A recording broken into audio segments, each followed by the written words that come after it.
Perfect. काम करा. हा, तो लाईट जरा आणखीन थोडा फोकस्ड करा. हा, म्हणजे त्या पद्धतीने व्यवस्थित असं स्पॉट सारखा लाईट पडला पाहिजे. कळलं का? Very good. हे काय अभिनेते कुठे गेले आपले? बरं, ते जाऊन देत. साऊंड वगैरेचं सगळं ठीक चाललंय ना? हा, या मिस्टर ऍक्टर, या. नेहमीप्रमाणे उशीर केलात. अहो, कॉल टाइम कितीचा होता तुमचा? तुम्हाला ना शिस्तच नाहीये. पण दिग्दर्शक तरी कुठे आलाय? अरे बापरे, आज तर भलताच प्रॉब्लेम झालाय. हल्ली दिग्दर्शकांचं सुद्धा काही खरं नाही असं झालेलं आहे. मला ना काही कळेनासंच झालंय की कसं काम कसं करायचं म्हणजे माणसाने. हा का? हो सर, वेलकम सर. खुर्ची घेऊन या सर. नमस्कार. वेळेवर येतो. खरंय. पण काय आहे ना, माझं जरा अवधान वेगळीकडे होतं, त्यामुळे माझ्या लक्षात आलं नाही. पण कांचन सर, तुमचं मनपूर्वक स्वागत आहे सह्याद्रीच्या या स्टुडिओमध्ये. आणि खरं तर आपले पाहुणे आलेत. मी जरा फारच अभिनय करण्यामध्ये गुंग झाले होते, पण तुम्हाला अगदी थोडक्यात सरांची ओळख करून देते. आज आपल्या स्टुडिओमध्ये आलेले आहेत कळत नकळत या आपल्या पदार्पणाच्या चित्रपटाच्या माध्यमातून सर्वोत्कृष्ट चित्रपटासह तब्बल 4 राष्ट्रीय पारितोषिकं आणि सर्वोत्कृष्ट चित्रपटासह तब्बल 9 राज्य शासनाची पारितोषिकं पटकावणारे दिग्दर्शक कांचन नायक सर. सर, आपलं मनपूर्वक स्वागत आहे पुन्हा एकदा. आणि मगाशी मी जो काय गोंधळ घालत होते त्याबद्दल गुस्ताखी माफ हो, पण खरोखरच मला खूप आनंद झाला.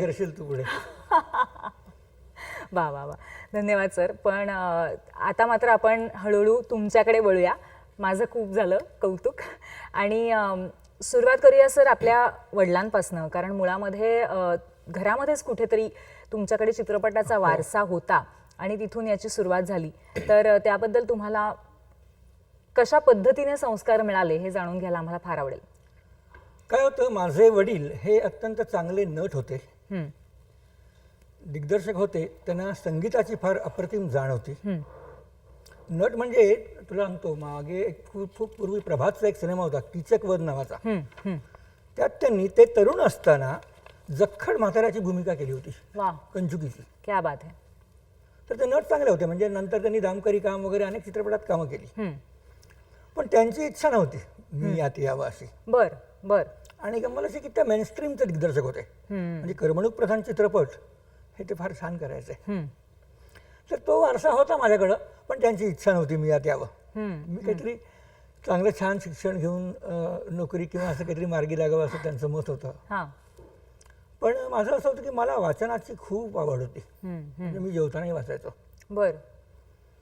आणि नंतर मी त्या म्हणजे लहानपणी ते त्यांचं जे जग होतं ते पाहताना माझ्या असं लक्षात आलं की तो जो काही मराठी सिनेमा चाललेला आहे, तर तिथं आणखी चांगला चित्रपट, चांगले चित्रपट, चांगलं काम करता येऊ शकेल. साहित्याची आवड मला होती आणि मग मला असं वाटलं की आपण यात का जाऊ नये. खरं त्यांची इच्छा नव्हती, पण मग त्यांच्या असं लक्षात आलं की मुलांनी इकडे तिकडे काहीतरी करण्यापेक्षा मग यात यायला हरकत नाही. बरोबर. ते मला घेऊन गेले. आणि मग ते तुम्हाला पहिले गुरु म्हणून लाभले, तर त्याबद्दलही आम्हाला थोडंसं सांगा. ते कसं होतं की ते असं मुद्दाम काही सांगायचं नाहीत. त्या स्पॉटवर आपण शिकत जायचं ते जे काही करतात ते. किंबहुना दिग्दर्शनाचं असंच असतं की तुम्हाला कोणी हाताला धरून कोणी सांगत नसतं. बरोबर आहे. त्या वातावरणात तुमच्या बुद्धीनुसार तुम्ही शिकायचं असतं. पण काय झालं, नंतर माझ्या असं लक्षात आलं की त्यांच्या शूटिंग्समध्ये दिग्दर्शकाचा मुलगा असल्यामुळं मला खूप लाडाने, प्रेमाने, मानाने वागवलं जात आहे. बरोबर. मग मी मनाशी निर्णय घेतला की आपण थोड्या कडक तालमीत तयार होणं गरजेचं आहे. आपण इथून बाहेर पडलं पाहिजे. त्यावेळी मी आणखी काही दिग्दर्शकांकडे थोडंसं काम केलं होतं. म्हणजे माझ्या वडिलांचे जे प्रमुख सहाय्यक होते जी भोसले, त्यावेळेस एक प्रसिद्ध सहाय्यक दिग्दर्शक चंद्रकांत गोखले, प्रसिद्ध आपले नट सूर्यकांत. हम्म, हम्म, तर सूर्यकांत यांनी जेव्हा पहिल्यांदा दिग्दर्शन केलं ईर्ष्या नावाच्या सिनेमात, त्यावेळी मी तिथं होतो. हम्म, हम्म. निळूफुलांनी एक फिल्म डिरेक्ट केली होती, बरोबर. त्यातही मी त्यांच्याबरोबर होतो. हम्म, पण मला असं वाटलं मग चांगल्या दिग्दर्शकाबरोबर आपल्याला चांगलं शिकलं पाहिजे, आपल्याला चांगला सिनेमा लोकांसमोर देता आला पाहिजे. खरंय. मग काय कसं करायचं. त्यावेळी मला वाटतं मोहन कोठीवान होते, हां. राघवेंद्र कडकोळ होते. हां. मग मी त्यांना म्हटलं, अहो माझी राजदत्तांची ओळख करून द्या ना. हां. तर कोल्हापूरच्या जयप्रभा स्टुडिओत एकदा दत्ताजी आले, मग त्यांनी माझी ओळख करून दिली की अहो हा प्रभाकर नाईकांचा मुलगा आहे. हम्म, हम्म, हम्म. त्यांनी माझ्याकडे बघितलं, अच्छा म्हणजे भांगेत तुळस का असं म्हणाले ते. अरे बापरे. आणि ठीक आहे, त्यावेळी तेवढं बोलणं झालं आणि ते तेवढ्यावर तिथं राहिलं. हम्म, आणि मग मला आठवलं की काही दिवस, काही महिने गेले असावेत. हम्म, हम्म. एक्झॅक्ट सांगायचं तर 1979 हां. 25 जानेवारीला, त्यावेळी आत्तासारखं ते ग्लोबल जग नव्हतं ना. हम्म, हम्म, हम्म, टेलिग्राम आला हम्म. 25 जानेवारीला बर. की शूटिंग टुमॉरो, स्टार्ट इमिजिएटली. बर बर. आणि 25 तारखेच्या रात्री, त्यावेळी मी म्हणजे खूपच गरिबी होती ती. हम्म, आम्ही रात्रीची पॅसेंजर पकडून पुण्याहून हम्म. आलो. पहाटे 6 वाजता मी मुंबईत आलो. आणि गोरेगावचं त्यावेळी म्हणजे आरे कॉलनीमध्ये एक फार सुंदर गार्डन आहे. त्या गार्डनमध्ये किमान 500 चित्रपटांची शूटिंग झाली असतील, इतकं ते जुनं आहे. बरोबर. आणि तिथं ते शूटिंग होतं. हम्म, हम्म. मला वाटतं यशवंत दत्त आणि संजीवनी बिडकर होत्या. त्यावेळी मी राजदत्तांना जॉईन झालो हम्म, आणि तो दत्ताजींबरोबरचा प्रवास हम्म. सुरू झाला. म्हणजे खऱ्या अर्थाने त्यांनीच तुम्हाला निवडलं, तुम्ही त्यांना निवडलं नाही, म्हणजे अशी एक सहज प्रक्रिया होऊन गेली. पण यावरती मग तुमच्या वडिलांची प्रतिक्रिया काय होती? नाही, त्यांना माझा कल लक्षात आला होता. हम्म, कारण काय व्हायचं, वडिलांबरोबर काम करताना दिग्दर्शकाचा मुलगा असल्यामुळं मला से होता हम्म.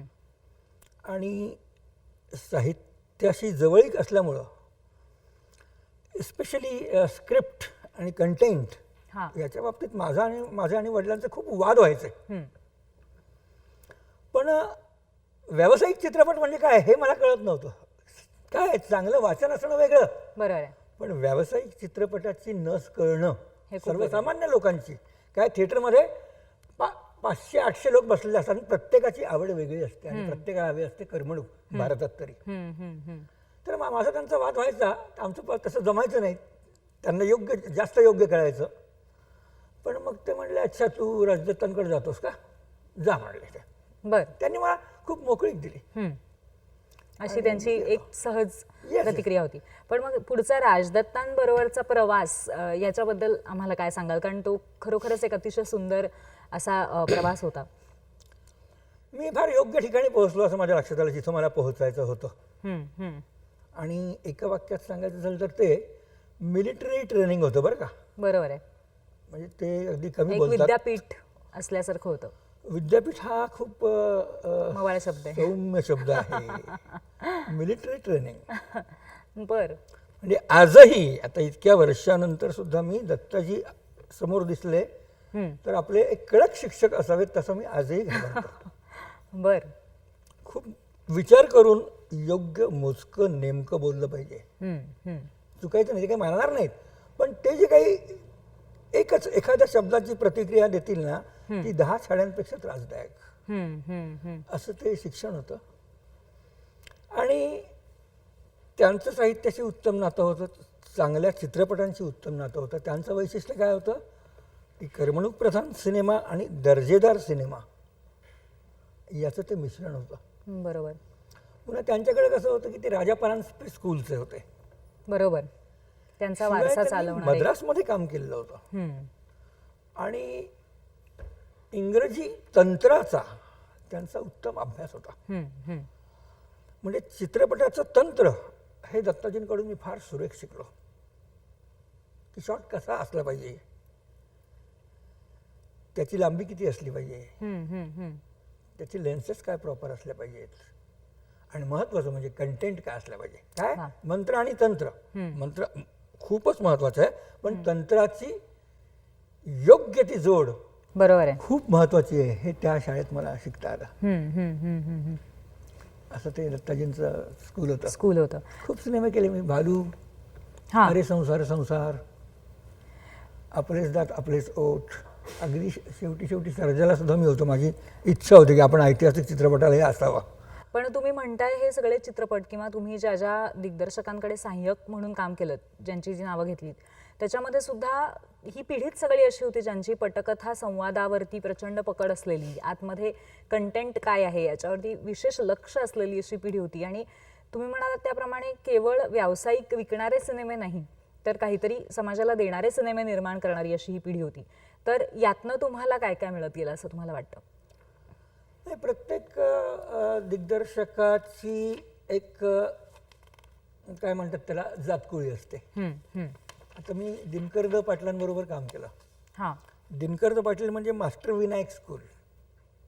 बरोबर. दिनकर द पाटलांनी मास्टर विनायकांखेरीज कुणाकडेही काम केलं नाही. म्हणजे जसं राजदत्तांनी राजा परांजपेंखेरीज कुणाकडेही काम केलं. बरोबर. म्हणजे मला ते आता खूप बरं वाटतं की मला राजा परांजपे स्कूलचाही मला वारसा आहे, मास्टर विनायक स्कूलचाही मला वारसा आहे, माझ्या वडिलांकडून मला भालजी स्कूलचाही वारसा आहे. अशा महाराष्ट्रातल्या सगळ्या उत्तम स्कूल्सचा मला मुळात वारसा मिळालेला आहे. बरोबर बरोबर. तर दिनकररावांचं वैशिष्ट्य काय होतं की दिनकरराव स्वतः लेखक असल्यामुळं स्क्रिप्ट त्यांचं फार नेमकं असायचं. हां हां. आणि त्यांचंही तंत्रावर फार उत्तम भान होतं. त्यांची फार गंमत होती. अत्यंत सिरियस सीन चालू असायचा आणि तो सिरियस सीन शॉट संपला की सगळ्यात मोठ्याने असणारे दिनकरराव असायचे. फार गंमत होती. बर, हे एक वेगळंच म्हणायला लागेल. हां. आणि उत्तम संवाद. हां. लाह्या फुटावेत असा संवाद. कोल्हापूरचे असल्यामुळं ग्रामीण मराठी जे आहे त्याच्यावर त्यांची फार उत्तम हुकूमत होती. असं ते दिनकररावांचं स्कूल होतं. बरोबर. बाकी मी काही लोकांकडं काही थोड्या कालावधीसाठी काम केलं. आता सुषमा शिरोमणींबरोबर मी 1-2 सिनेमे केले. तर सुषमा शिरोमणी म्हणजे मसाला सिनेमा. काय सिनेमा सुरू झाला की 10व्या मिनिटाला एक गाणं आलं पाहिजे, मग 20व्या मिनिटाला पुन्हा रस बदलला पाहिजे. बरोबर. जे 9 रस आहेत ना, दर 10 मिनिटांनी प्रेक्षकांच्या चेहऱ्यावरचे हावभाव बदलले पाहिजे, त्यांची उत्सुकता वेगळ्या प्रकारे ताणली गेली पाहिजे. अमुक वेळानंतर एक मारामारीचा सिक्वेन्स आलाच पाहिजे. बरोबर. ही जी व्यावसायिक गणित होती ती सुषमाजींकडे छान होती. आणि आपलं प्रत्येकाचं वेगळं असतं. माझ्या वडिलांना कसं होतं की त्यांना विनोदाचाही फार अप्रतिम सेन्स होता. त्यामुळे हे असं प्रत्येकाकडे काही वेगळं होतं. थोडं मी घेत गेलो. हे तुम्ही डॉक्टर बाबासाहेब आंबेडकर यांच्यावरचा चित्रपट तेव्हा डॉक्टर जब्बार पटेलांनी केला, त्यामध्येही तुम्ही तुमचं महत्त्वाचं कॉन्ट्रीब्युशन आहे. तर त्या प्रवासाबद्दल आम्हाला काय सांगाल? त्यात मी सहदिग्दर्शक म्हणून होतो आणि तो प्रोजेक्ट होता, म्हणजे ती फिल्म नव्हती. म्हणजे ते जवळपास 4-5 वर्ष आम्ही ते काम करत होतो. बरोबर. म्हणजे त्यातलं पहिलं 1.5 वर्ष हा रिसर्च होता केवळ. म्हणजे सकाळी यायचं, नेहरू सेंटरमध्ये आमचं ऑफिस होतं आणि बाबासाहेब आंबेडकरांवर त्यांच्या संदर्भात उपलब्ध असलेलं जे साहित्य आहे ते वाचून त्याच्या नोट्स काढत बसायचो. हेच जवळपास 1 वर्षभर चाललं होतं. म्हणजे खैरमोडेंनी लिहिलेले त्यांच्या चरित्राचे मला वाटतं 8हून जास्त खंड आहेत, 12 खंड असतील. बापरे. किंवा इंग्रजीत खूप साहित्य आहे, मराठीत खूप आहे. हे सर्व साहित्य वाचून त्याच्या योग्य त्या नोंदी करणं की ज्या तुम्हाला पुढं स्क्रिप्टमध्ये उपयोगी पडणार आहेत आणि तुमचं बाबासाहेबांबद्दलचं ज्ञान पुरेसं असणं किमान. बरोबर. हा 1.5 वर्षाचा कालावधी हाच होता. मग त्यातलं कास्टिंग होतं. ते कास्टिंग हा मोठा जॉब होता. आमचा मित्र शिवदास घोडकेला आम्ही त्यात कास्टिंग डिरेक्टर म्हणून घेतलं होतं.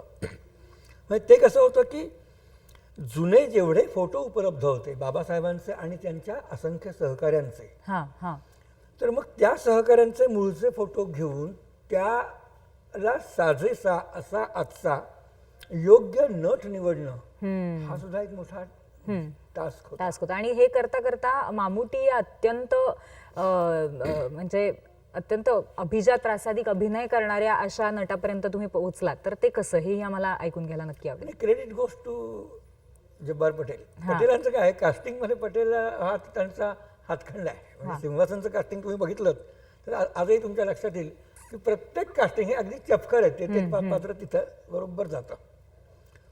तर मामुटी केव्हा तरी त्या डोक्यात आला आणि मग आम्ही त्या दृष्टीने विचार सुरू केला सगळ्यांनी. मग विक्रम गायकवाड आमचा मेकअपचा आमचा जो मित्र आहे, मग त्याला ते आधी सगळे फोटो दिले, त्या फोटोवर ते काही होऊ शकतं का याचा विचार केला गेला. हां. मग त्या फोटोंवर संस्कार करून बघितल्यावर असं लक्षात आलं की होऊ शकतंय. आणि त्यानंतर the rest is the history, म्हणजे एक अत्यंत गरज असलेला, म्हणजे खरं तर समाजाच्या दृष्टीने किंवा आपल्या देशाच्या दृष्टीने ज्याची गरज होती अशा एका व्यक्तिमत्वावरती हा चित्रपट बनला, जे आपल्या भारतीय संविधानाचे जनक आहेत त्या डॉक्टर बाबासाहेब आंबेडकरांवरती, आणि त्यांचं कार्य लोकांपर्यंत पोहोचलं हा त्यातला एक अतिशय महत्त्वाचा भाग आहे. पण हा चित्रपट अतिशय वेगळ्या धाटणीचा होता आणि त्यानंतर एका टप्प्यावर तुमची स्मिता तळवलकर यांच्याशी भेट झाली आणि कळत नकळत या चित्रपटासाठी दिग्दर्शन करायचं असं ठरलं. पण या निर्णयापर्यंत तुम्ही आणि स्मिताताई हे दोघंही कसे पोहोचले? नाही, स्मिताची माझी ओळख होती. मला वाटतं धाकटी सून सिनेमाला आम्ही एखाद दुसरा दिवस एकत्र काम केलं होतं. हां. म्हणजे धाकटी सूनला मी सहाय्यक म्हणून 2 दिवसच काम केलं होतं. बर बर. त्यावेळी स्मिता मला भेटली होती. नंतर डॉक्टर पटेलांबरोबरच्या डॉक्युमेंटरीजमुळे मी ती फिल्म सोडली आणि माझ्या कामाला गेलो. पुढे ते असंच राहिलं. सविता आणि स्मिता हे दोघे एकत्र होत्या. हां. तर आमचे आणखी एक मला ओळखणारे एक जुने तंत्रज्ञ आहेत. तर त्यावेळी स्मिता विचार करत होती की फिल्म करावी, स्मिता आणि तिचे मिस्टर हां. अविनाश. आणि तिने मला बोलावून घेतलं की आपण फिल्म करूया. म्हणजे करूया. हां. हां. मग त्यावेळी तिने तिच्या मनात, तर त्यावेळी अजित सवत माझी लाडकी जे तिने नंतर केलं, बरोबर. ती गोष्ट तिच्या डोक्यात होती. अच्छा. बर बर बर. आणि मी तिला काय म्हटलं, हां. कशी फिल्म करायची? फिल्म तू करतेस, काय असतं, निर्माता होणं हे सोपं आहे, पण त्यात सातत्य राखणं हे जास्त अवघड असतं. खरंय. त्यामुळं मी तिला म्हटलं काय की हे बघ, त्यावेळी मराठी चित्रपटांमध्ये विनोदी चित्रपटांची बऱ्यापैकी लाट होती. सचिन आणि महेशचे सिनेमे होते, किंवा कौटुंबिक चित्रपटांचं बऱ्यापैकी स्थान होतं. म्हणजे सासू सुनांचे जे चित्रपट होते. बरोबर आहे. तर मी स्मिताला म्हटलं, बघ, आपण या 2 पठडीतला चित्रपट करायला नको, हे 2 सोडून आपण काहीतरी करूया. काय असं ती म्हणाली. तर त्यावेळी मी नुकतीच ती शकुंतला गोखलेंची शून्याची व्यथा कादंबरी वाचली होती. बर. म्हणजे व्ही.के. नाईकांच्या एका लेखातनं मला ते त्याच्या नोट्स मिळाले आणि मी ते वाचलं. माझ्या लक्षात आलं की यात ते मटेरियल आहे फिल्मचं. आणि तिथं मला त्या नायिकांच्या लेखात मला असं कळलं की ती गोष्ट एकेकाळी गुरुदत्तांनी मागितली होती, B.R. चोप्रांनी मागितली होती. मग मी स्मिताला ती गोष्ट सांगितली. मी म्हटलं काय, त्यात ती छोटी मुलं होती ना, 2 छोट्या मुलांच्या, त्या बऱ्याच गोष्टी होत्या त्या विषयात. बरोबर आहे. बरोबर आहे. फारच संवेदनशील विषय. म्हटलं काय स्मिता, छोट्या मुलांना घेऊन एक सर्वे आपण करतो नेहमी की गेल्या 10 वर्षात काय आलेलं नाही आहे, गेल्या 10-15 वर्षात ते जे आलेलं नाही ते जर तुम्ही दिलं तर ते लोकांना आवडू शकतं. बरोबर आहे. तर त्यात छोट्या मुलांचा मोठा वाटा होता. मी काय म्हटलं, स्मिता आपण हे जी शून्याची व्यथा आहे ना, ही करूया, यात छोटी मुलं आहेत. तर स्मिताने ती कादंबरी वाचली होती. ती म्हणजे हो रे. आणि मग आम्ही एके दिवशी शकुंतला गोखलेंच्या घरी गेलो. नुकताच धाकटीसून TV वर येऊन गेला होता, त्यामुळं शकुंतलाबाईंनी तिला ओळखलं, आमचं स्वागत केलं. आणि मग आम्ही तिला सांगितलं हे आहे. ती म्हटली दिग्दर्शन कोण करणार? तर मी त्यावेळी म्हणजे अगदी तसा दिग्दर्शक मी वाटतच नव्हतं. म्हणजे अजूनही वाटतं की नाही मला सांग काय. नाही सर, काहीतरीच काय. तर पोरगेला असं होतं मी. तर त्या सुमित्रा म्हणाली हा कांचन करणार. तर त्यांनी जरा शंकेनेच माझ्याकडे बघितलं. तर मला ती कल्पना होती, म्हणजे ते मला अनेकदा त्यावेळी जाणवलं. लोक मला दिग्दर्शक म्हणून ओळखायचंच नाही, वाटायचंच नाही. अनेक मोठ्या लोकांना ते वाटायचं नाही. मग त्या म्हणाले लिहिणार कोण? बर. तर मी तो व्यवस्थित विचार केलेला होता. मी म्हटलं लेखक शन्ना नवरे असतील. मग जरा बरं, म्हणजे त्यांच्या ओळखीचं आणि तुला मुलाचं नाव आल्यावर मग त्या गप्प बसल्या. पण त्यांनी साशंकतेने माझ्याकडे बघितलं. पुढं अर्धा सिनेमा झाल्यावर मला ते एक दिवस म्हटलं, अहो तुम्ही काय केलं माझ्या कादंबरीचं? म्हटलं, अहो शकुंतलाबाई, तुम्ही काळजी करू नका. तुम्हाला जे काही असं वाटतंय की या तुमच्या कादंबरीमधला काही महत्त्वाचा भाग या चित्रपटात आलेला नाही, तुम्ही मला सांगा. तो आणण्याची जबाबदारी माझी आहे. हम्म. मग मी दिवसभर शूटिंग करायचो आणि खूप थकून मी रात्री 9 वाजता 9-9:30 वाजता त्यांच्याकडे जायचो आणि 1 तास त्यांच्याशी चर्चा करायचं. त्या जे म्हणतात ते शांतपणे ऐकून घ्यायचं हम्म. आणि ते इन्कॉर्पोरेट मी ते करायचं. करायचं आणि म्हणजे तसं मी त्यांचं समाधान करण्याचा कसोशीने प्रयत्न केला आणि सुदैवाने ते फार व्यवस्थित पद्धतीने झालं. 4 राष्ट्रीय पुरस्कार त्या चित्रपटाला, 9 राज्य शासनाचे पुरस्कार आणि दोन्हीमध्ये सर्वोत्कृष्ट चित्रपट तर ठरलेले होतेच. असा तो चित्रपट ठरला. ती कळत नकळत पारितोषिके मिळाली, पण तो सामान्यांना आवडला आणि तो लोकांना दुसऱ्यांदा बघायलाही आवडतो. म्हणजे तुला गंमत सांगतो, ते सिंदबादच्या गोष्टीत होतं ना की त्याच्या मानेवर एक म्हातारा बसला आणि तो त्याला सोडेच ना. हो बरोबर आहे. तसं कळत नकळत ते माझ्या खांद्यावर बसलं भूत आहे की काय असं मला वाटायला लागतं, कारण माझी ती ओळख झाली. मी बाकी बरोबर आहे. केलेलं काम हे लोकांना तेवढं लक्षात येत नाही. हां. सर, तुम्ही आत्ताच उल्लेख केला की सिंदबादच्या त्या म्हाताऱ्याप्रमाणे गत झाली तुमची की तो चित्रपट तुमची पाठ सोडेनाच. म्हणून असं झालं का की तुम्ही काही काळ पळूनच गेलात? म्हणजे अचानक एक राष्ट्रीय पुरस्कार विजेता दिग्दर्शक गायब झाला त्या सगळ्या ठिकाणात, म्हणजे त्या सगळ्या लोकांच्या नजरेतनच, अशी काहीतरी परिस्थिती झाली, ते का? नाही, काय असतं, एक आत्मविश्वास नावाची गोष्ट असते आणि वृथा आत्मविश्वास नावाची दुसरी गोष्ट असते आणि तत्व नावाची एक तिसरीच गोष्ट असते. खरंय. त्यावेळी कसं होतं की लग्न झालेलं नव्हतं, हां मिळवण्याची काळजी नव्हती हां. आणि कळत नकळत संपल्यावर मला खूप सिनेमांच्या ऑफर्स आल्या. जवळपास 2 डझन चित्रपट मला ऑफर झाले. पण ते कसं होते की माझी गोष्ट आहे, त्याच्यावर करायचं आहे. हां ये हमने एक फिल्म बनाई थी, वो साउथ की फिल्म है, तो उसका रिमेक करना है. हां. तर मी त्यावेळी म्हणजे साऊथच्या काही लोकांना, मोठ्या निर्मात्यांना मी त्यावेळी नकार दिला. म्हणजे मी 2 डझन सिनेमे नाकारले त्यावेळी. बरोबर आहे. कारण ते सगळे या धाटणीतले होते की माझी गोष्ट आहे, मी हिरो, बरोबर. याचा रिमेक करूया. तर माझं म्हणणं असं होतं की मी तुम्हाला गोष्ट सुचवतो, तो सिनेमा चालेल, तुमचे टाकलेले पैसे वसूल होतील, अशा प्रकारची गोष्ट मी तुम्हाला सुचवतो. पण गोष्ट तुम्हाला मी देतो, मला असा सिनेमा करायचा की लोकांना आपण काहीतरी चांगलं देतोय याचं समाधान मला मिळालं पाहिजे आणि तुम्हाला तुमचे पैसे मिळतील, हेही आपण बघूया. पण लोकांना तसं नको होतं. त्यामुळे मी ते सिनेमा शांतपणे नाकारले.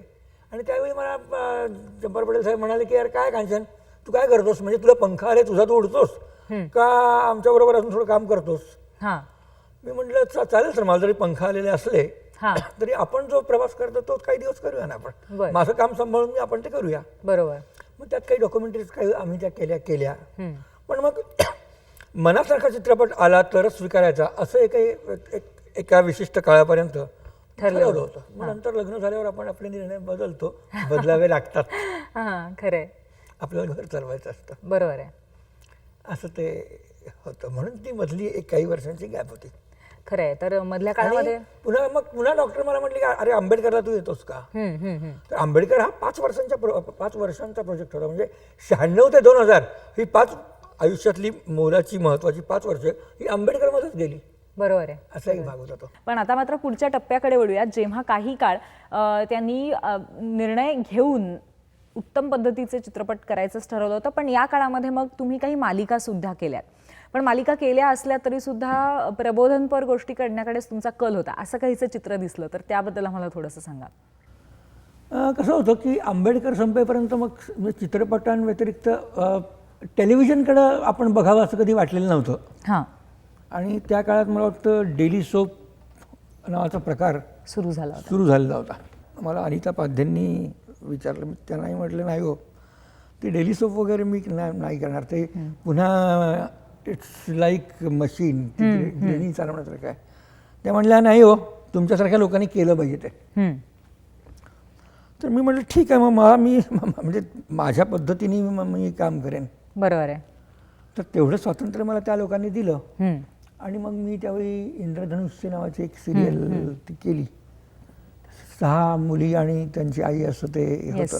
बरोबर आहे. त्यातही आम्ही शन्नांची मदत घेतली होती स्क्रिप्टला. आणि ते पुन्हा वेगळंच तंत्र आहे ते रोजच्या मालिकांचं.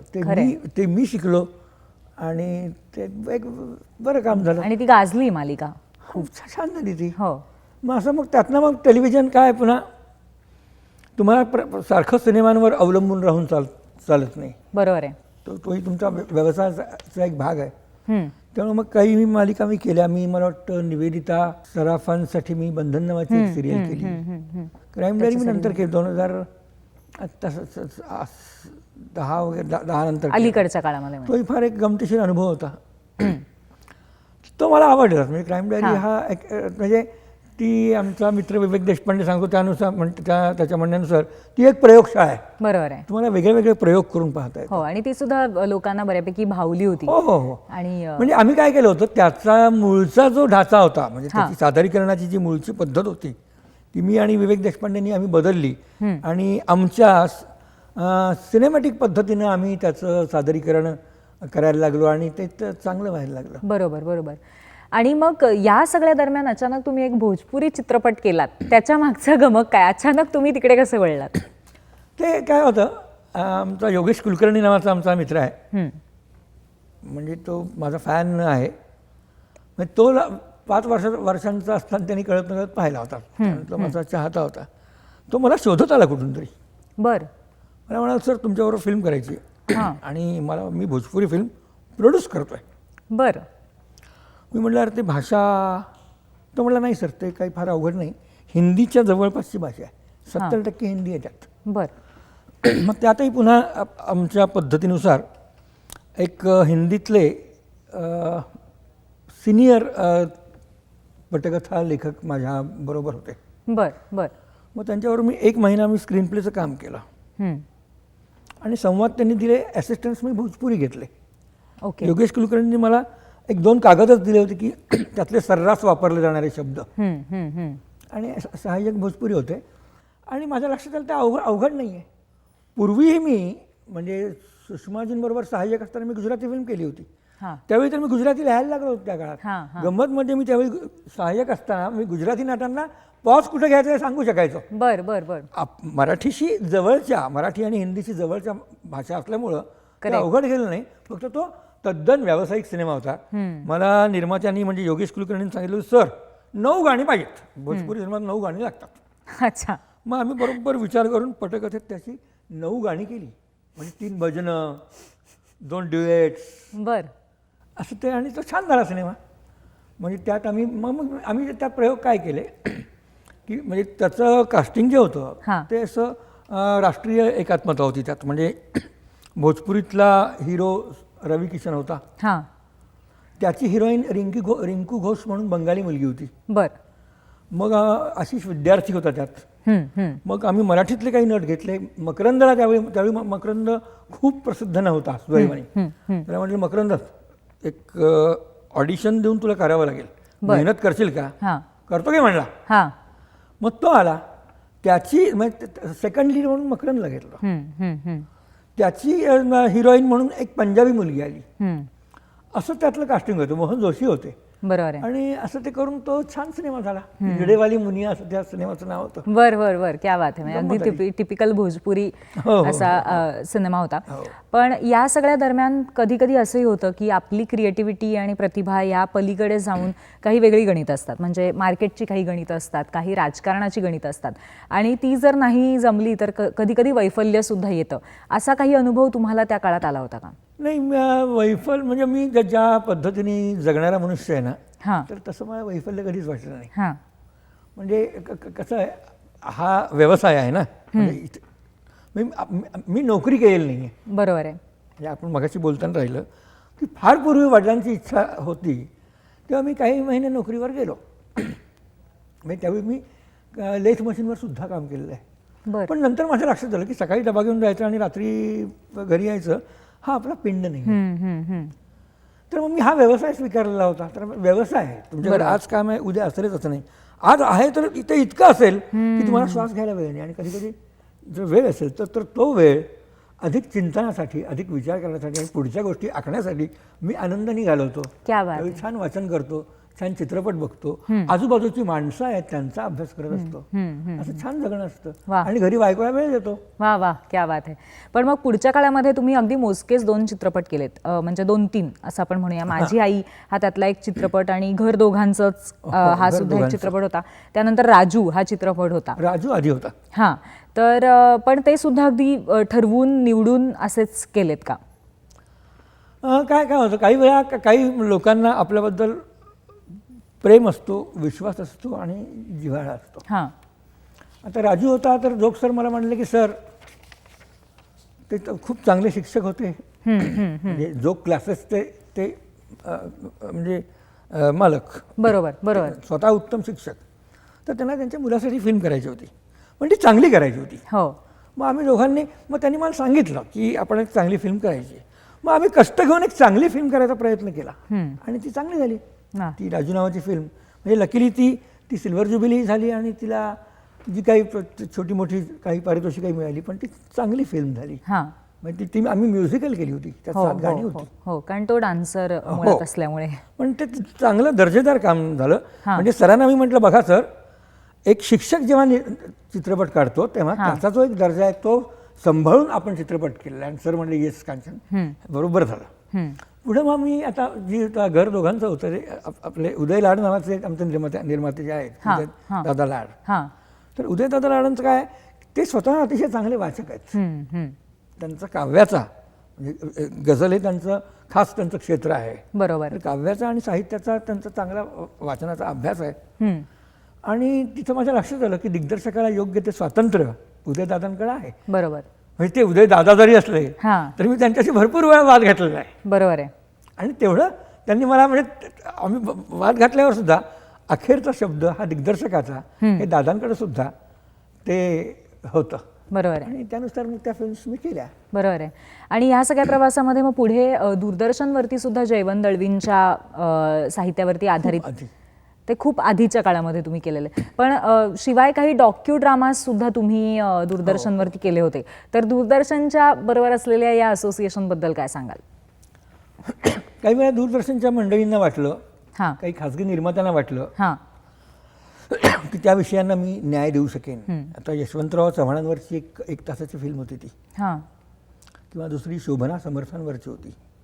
तर यशवंतरावांवरची फिल्म अभ्यासाची होती, मग ती मी बऱ्यापैकी कष्ट घेऊन केली. बरोबर. शोभना समर्थांची फिल्म करताना सुद्धा मला खूप आनंद मिळाला. म्हणजे जसं कपूर घराणं आहे ना आपल्याकडं, बरोबर. तसं समर्थ घराणं जे आहे ना, म्हणजे बघा ना, शोभना समर्थ, नूतन तनुजा, काजोल, खरंय. एवढं, आणि शोभना समर्थांच्या आई सुद्धा काम करायची. बरोबर आहे. तर तो खूप मोठा वारसा आहे. तर त्यात मला तो काम करताना खूप आनंद मिळाला. म्हणजे थँक्स टू दूरदर्शन असं आहे. आणि ती जी जयवंत दळवींची मालिका होती त्याबद्दल आम्हाला नक्कीच ऐकायला त्याचं श्रेय दिलं पाहिजे आत्माराम भेंडेंना. आत्माराम भेंडेंबरोबर मी सुषमा शिरोमणींबरोबर सहाय्यक असताना मी सहाय्यक आणि ते नट असा आमचा परिचय होता. बरोबर. आत्माराम भेंडेंनी मालिका दिग्दर्शित करायला घेतली हां. तेव्हा त्यांनी जयवंत दळवींची ती गाजलेली जे नाटक आहे हां. हुंडाबळीवरचं, हां. हां. ते त्यांनी निवडलं, बर. म्हणजे पर्याय नाटकावरचं. त्यावेळी ती मालिका ही खूप गाजली. त्यावेळी 13 भागांची मालिका असायची. बरोबर. पण त्या मालिकेवर परिसंवाद वगैरे झाले, त्याच्यावर खूप चर्चा झाली. वा. निशिगंधा वाढ त्यातनं आली. हां. पण मग बापूंनी मला मी लिहू शकतो हा विश्वास दिला. वा. आणि माझा त्यातला स्वार्थ असा होता हां. की पडद्यावर नुसतं पटकथा संवाद कांचन नायक येण्यात मला स्वारस्य नव्हतं. पटकथा संवाद जयवंत दळवी कांचन नायक असं होतं. वा. ते मला नक्कीच त्याचा अभिमान वाटतो. क्या बात आहे. पण आता वेळ झालेली आहे प्रेक्षकांच्या प्रश्नांची, आणि आम्ही काही कॅमेराबंद प्रश्न घेऊन येतो प्रेक्षकांचे. ते खूप वेडेवाकडेही असू शकतात, कारण त्यांना वाटेल त्या पद्धतीने ते प्रश्न विचारतात. अवश्य अवश्य. तर आपण पाहूया पहिला प्रश्न काय ते बघूया. सर नमस्कार, मी पूर्वा कर्वे. सर, मला तुम्हाला एक प्रश्न विचारायचा आहे.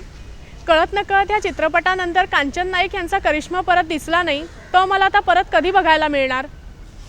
त्यावेळी असं होतं की उर्मी होती की आपल्याला हवा तसा सिनेमा, आपल्याला जे लोकांना सांगायचं आहे तसा सिनेमाच आपण करायचा.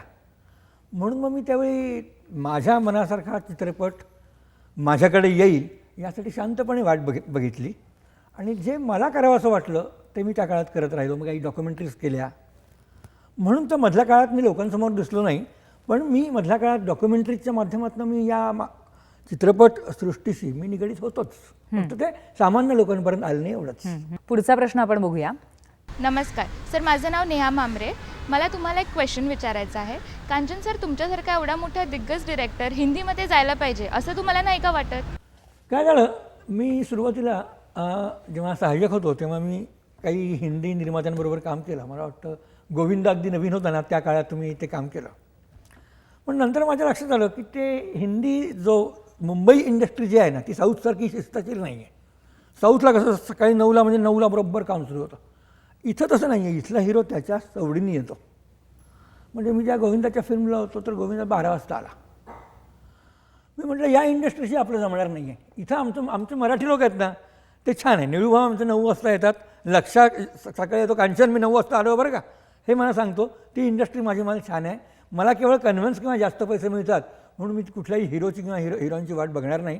मला माझी मराठी इंडस्ट्री खूप छान आहे. पुढचा प्रश्न आपण पाहूया. नमस्कार, मी सुजल पाटकर. मला आपल्याला एक प्रश्न विचारायचा आहे की आपल्याला आपल्या करिअरमध्ये काही तडजोडी कराव्या लागल्या आहेत का?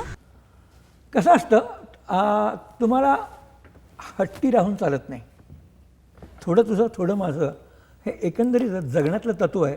त्याला तडजोड हा शब्द चुकीचा आहे असं मला वाटतं. त्याला एकमेकांना समजून घेणं असं म्हणाल काय हरकत आहे. पुढचा प्रश्न सर आपण बघूया. नमस्कार, मी प्रशांत जोशी. कांचनजी, तुम्हाला एक प्रश्न विचारायचा आहे मला. चित्रपट पटकथा आणि संवाद यांचं तंत्र मला शिकायचं आहे, तर मार्गदर्शन कराल का? पटकथा आणि संवाद लेखनाची मला वाटतं मुंबई विद्यापीठाचा अभ्यासक्रम आहे. इतरही लोक घेतात, तिथं तुम्ही शिकू शकता. पण मी काही असं शिकलो नाही. मी त्यासाठी भरपूर वाचत गेलो आणि भरपूर इंग्रजी आणि इतर भाषातले चित्रपट पाहत गेलो. आणि त्यावेळी आम्ही काय करायचो, त्यावेळी इंग्रजी उत्तम सिनेमे यायचे ना, त्यावेळी ते इंटरनेट आणि हे सगळं काही नव्हतं. तर आम्ही एक्सेल्सियर, स्टर्लिंग, एम्पायर ही आमची मंदिरं होती.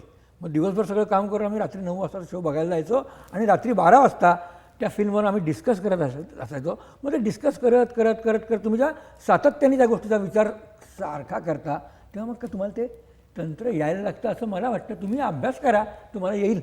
पण भरपूर अभ्यास करा, वाचा आणि सिनेमा बघा. हां अगदी खरं आहे. पुढचा प्रश्न आपण बघूया काय येतो. नमस्कार, मी राजन गावणकर. कांचन सर, एक तुम्हाला प्रश्न विचारायचा आहे. या संपूर्ण प्रवासात तुम्हाला तुमच्या घरच्यांची आणि मित्रमंडळींची किती साथ मिळाली? आई वडील, मित्रमंडळी या सगळ्यांनी भरपूर साथ दिली. जेव्हा मुंबईत आलो ना तेव्हा मित्रांनी मला म्हणजे त्यांच्याकडे जायचं की आपल्याला मग ते जेवायची सोय करायचं आहे. त्यांना माहिती असायचं की याच्याकडे पैसे नाही आहेत. तेव्हा ते बोलवायचे आणि व्यवस्थित छान जेवू घालायचे. वेगळं चांगलं चांगलं जेवू घालायचं आहे. आईवडिलांनी पूर्ण सहकार्य दिलं. मित्रमंडळींतर मला सांभाळलंच भरपूर. तर खरोखरच तुम्ही म्हणालात सर तसं की या पद्धतीने लोकांचं ऋण फेडणं ही सुद्धा खूप महत्त्वाचं असतं आणि त्याची कृतज्ञता व्यक्त तुम्ही आज केलीत ती योग्यच म्हणावी लागेल. पण आता मात्र आपण पुढच्या टप्प्याकडे वळूयात, म्हणजेच रॅपिड फायर राऊंडकडे. तर नाही, तुमच्यासाठी फार अवघड प्रश्न नाही, अगदी सोपे प्रश्न असणार आहेत.